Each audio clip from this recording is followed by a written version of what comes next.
The people of Haiti are still trying to come to terms with the untimely and tragic passing of their president, Mr. Genevieve Moise, who was actually assassinated at his private residence just this week.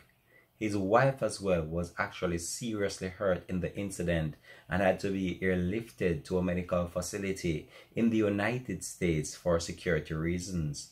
When we return after this break, we'll discuss what really happened that led to the shooting incident, also the arrests that have been made so far in relation to the case, and what the authorities believe really transpired on this fateful night when the president was assassinated. When we return, we'll have the exclusive details of this to come on the program. This is Links 007 TV. Let's talk. And if it's the first time you're watching, please remember just to like, share, subscribe to the channel. Click that notification bell and click on all so you're always updated with the latest report. We'll be right back after the break with the details.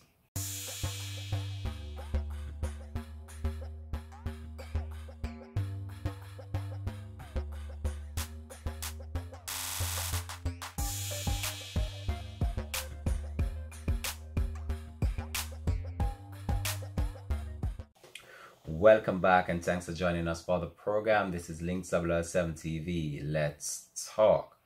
Well, what a sad week it has been for the world. What a mourning week it has been for Haiti after news spread of the untimely and tragic passing of their leader, Mr. Genevieve Moise, who was actually assassinated at his private residence in the wee hours of Wednesday morning. Fast forward a few days later, the police in Haiti are reporting that they have taken a number of suspects into custody and have so far leveraged a planned and targeted attack that was carried out against the former leader of Haiti.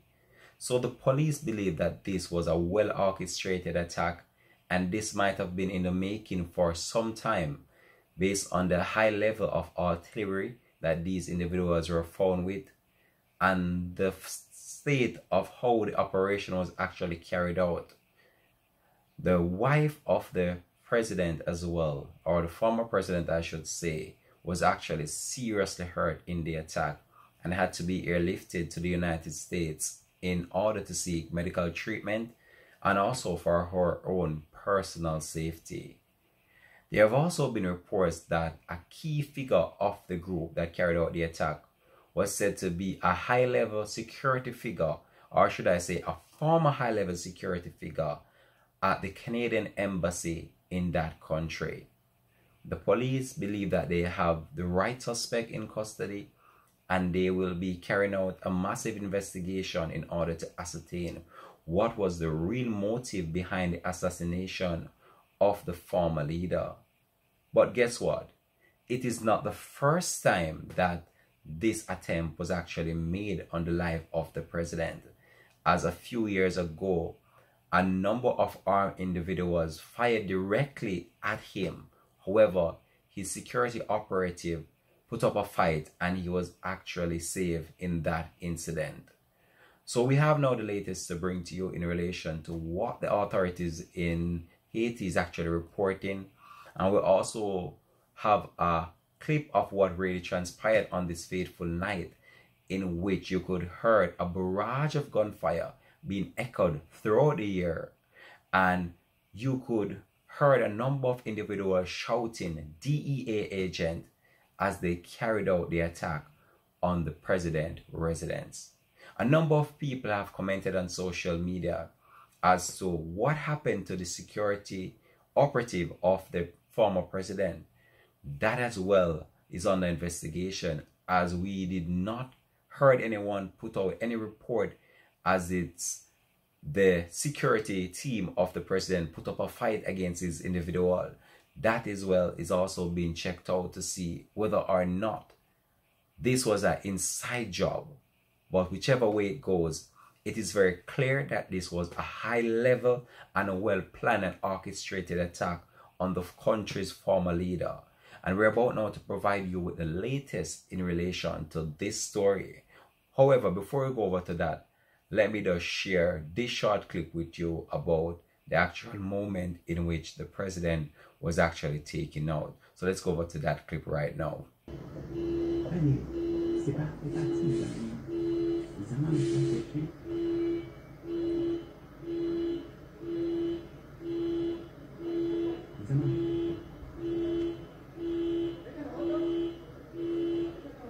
this is the actual clip that was taken from a security camera in the area in which the authorities believe these were the individuals that carried out this attack on the residents of the former leader of the country. As you could see in the video, you have heavily armed individuals making their way over to the compound of where the resident of the president would have been. And it's one of those situations that we really looked into, and we have analyzed the whole entire scenario that played out leading up to this event. As you know, Haiti is described as one of the poorest countries, if not in the world.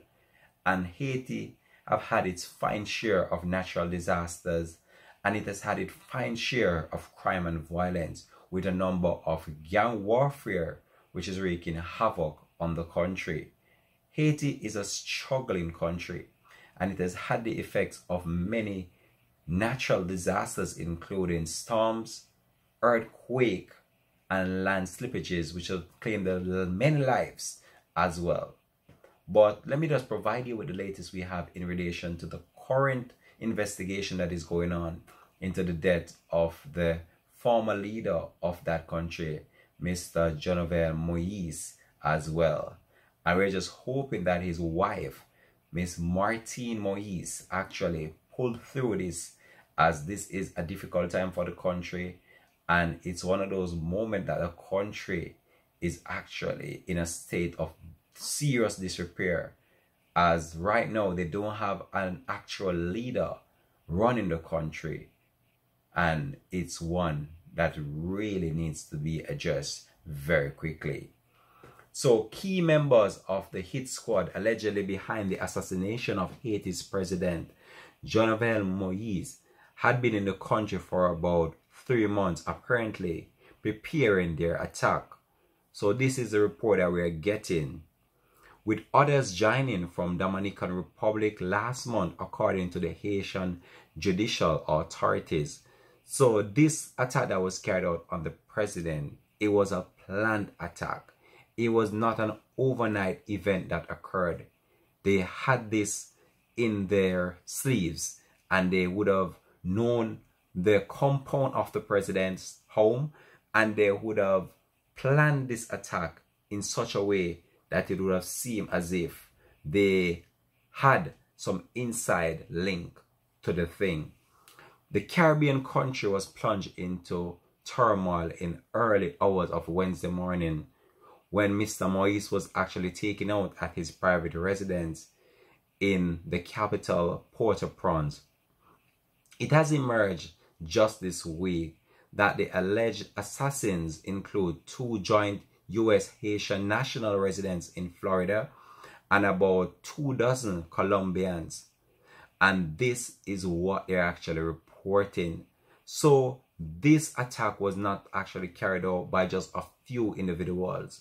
It was carried out by a number of armed individuals who actually shot the president to death in his home. According to a judicial official quoted in Haitian media, one of the 2 Americans arrested, James Allot, told investigators he had become involved after finding the job on the internet, but maintained he thought he was working as an interpreter for the mostly foreign group. He actually claimed that he thought the group was going to arrest Moise in the execution of a warrant from an investigation judge rather than murder him. So that was what the individual there told investigators. U.S. law enforcement and intelligence agency were looking into the American connection to the murder.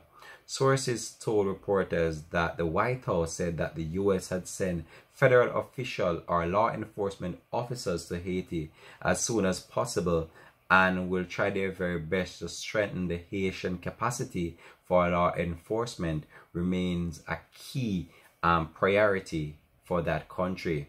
The Haitian authorities said that the group comprised of 28 foreign mercenaries, including retired Colombian soldiers. Some were killed in a gun battle at the house in Port-au-Prince where they had taken refuge, and others were actually detained, authorities said.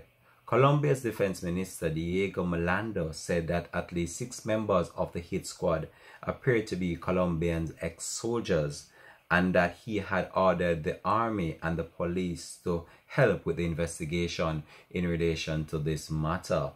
So the head of Colombia's National Intelligence Directorate and the Intelligence Director for National Police will travel to Haiti with Interpol to help with the investigation, according to a report coming out of that country. On Thursday night, the suspects, some bloodied and bruised, were actually paraded in front of media along with weapons found in a car seized.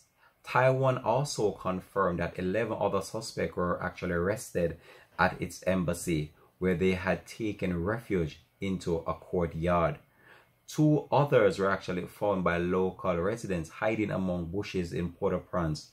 Officials have not provided any evidence so far of the detainees' involvement in the assassination of the president. So that's the latest in relation to the case. So the authorities believe that they have taken a number of suspects into custody, and as the investigation continues, they are actually trying to ascertain why the president was actually taken out. There have been many speculations circulating on social media as to why the president was actually killed. However, we have not confirmed or put forward an initial report to substantiate the actual claims that have been made. However, we'll try our very best to update you with this and try our very best to keep you up to date. This has been Links 007 TV. Let's talk, and we'll be keeping you updated with this report. Thanks for watching, and peace out and bless. And if it's the first time you're watching, please remember just to subscribe to the channel as always. Have a blessed and productive day.